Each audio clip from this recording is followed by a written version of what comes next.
Oh, the bad days just won't stop. I mean, they're not as bad as they were when I was on my period, but it's just really bad. And last night I was feeling slightly better, and so I thought I was gonna have a good night, and then I don't know, I just kept waking up all night long, and I just kept having bad dreams about being in pain, and then I'd wake up in pain, and then I'd go back into dreams in pain, and it was just awful. And then I woke up this morning and I'm like, I'm just not, it's just terrible.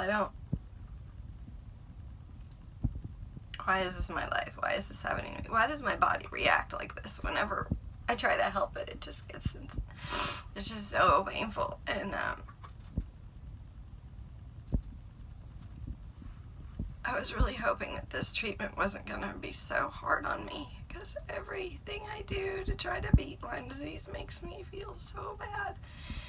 And it's so traumatic, and it's so exhausting, and it's just so awful. And so I don't know I have to live through it, and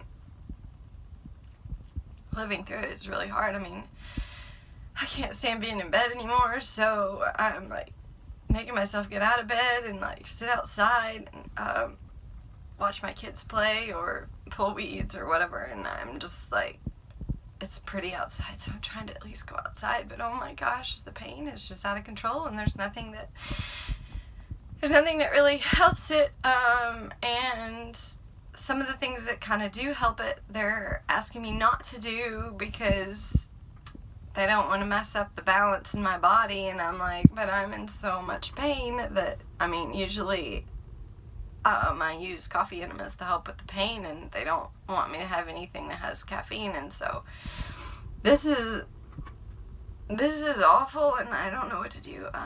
So I'm just doing my best to live through it, and that's all. And it's just not handling it well this morning.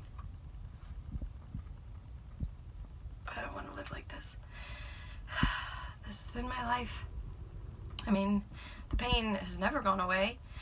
But when it gets worse, oh, it's just so bad. I mean, when I can kind of function and I can still hug my kids and that kind of thing, I'm okay. But I can't even snuggle my kids. They're starting to get like freaky because I'm not able to snuggle them because I can't handle the pain. And so it's just really sad, and it's really awful, and I don't know when it's going to end, you know. I mean, I don't know if I'm going to have relief this afternoon or tomorrow, or it's going to take another 2 months to get through this phase, getting through phase 1 of Lyme laser. And so I don't know. It's just so awful and exhausting.